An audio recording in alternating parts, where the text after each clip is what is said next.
Hi, hello, namaste, welcome back to our channel. My dear student, today's session about epistaxis. Let me tell what is the meaning of epistaxis. So this is the rare condition we can observe. So here nose bleeding and hemorrhage from the nose is called as epistaxis. I can say that in some kind of the situation we feel the bleeding from the nose. In medical term, we can call it as hemorrhage from the nasal cavity due to certain cases. It leads to the epistaxis. So mostly there are the two kinds of the classifications we can able to find out. There is the anterior epistaxis and posterior epistaxis. It's depending on the location and portion of the affected area. It leads to the bleeding that will be called as anterior and posterior epistaxis. So anterior epistaxis is very common where you can able to find out.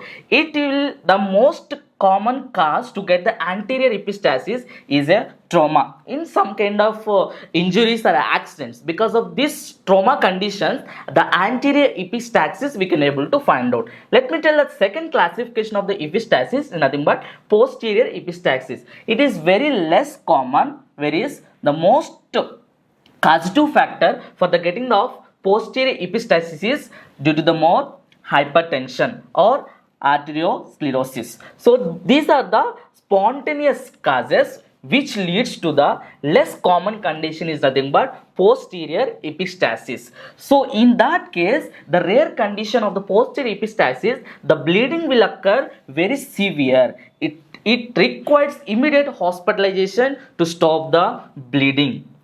And what are the common causes to get the epistaxis? The local causes are, the first one is dryness of the layer of the nasal cavity. It leads to the some kind of the bleeding, and as I said, due to the trauma, direct injuries of the nasal cavity, it leads to the epistaxis. Whereas due to the viral or bacterial infection, that leads to the epistaxis. Whereas some kind of the foreign bodies may enter into the nasal cavity, it may leads to the epistaxis. And atmospheric changes in some kind of the persons we can observe the due to the changing of the season, it leads to may chance to get epistaxis. Whereas the next one is deviation in the septum. This is actual the septum. So in between separation of the nasal cavity, there is the bone is called as nasal septum.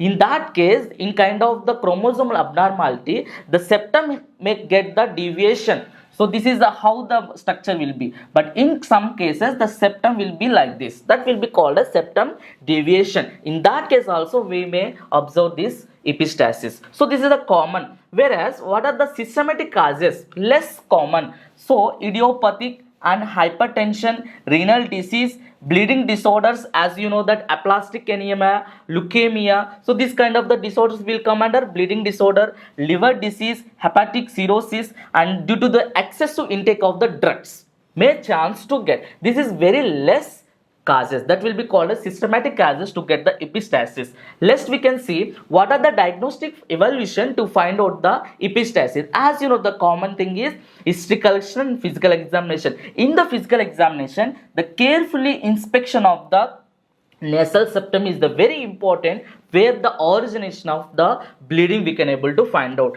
And laboratory diagnostic findings is very important to find out the coagulation factor.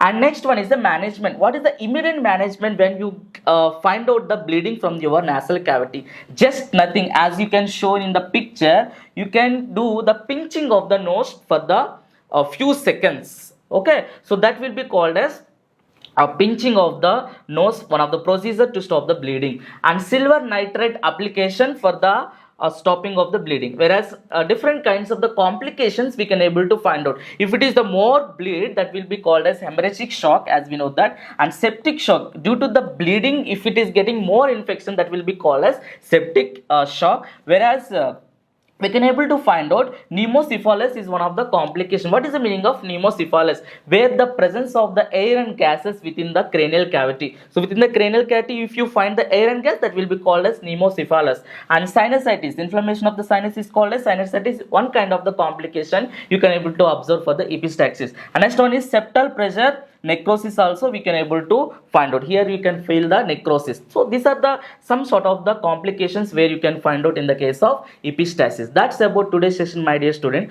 Today's session I have discussed about what is the epistaxis and what are the common causative factors to get the epistaxis, and we have discussed the management of the epistaxis also. That's about today's session. I will come with next session with another new topic. Until then, stay tuned. Please like and share and subscribe. Thank you so much, my dear students.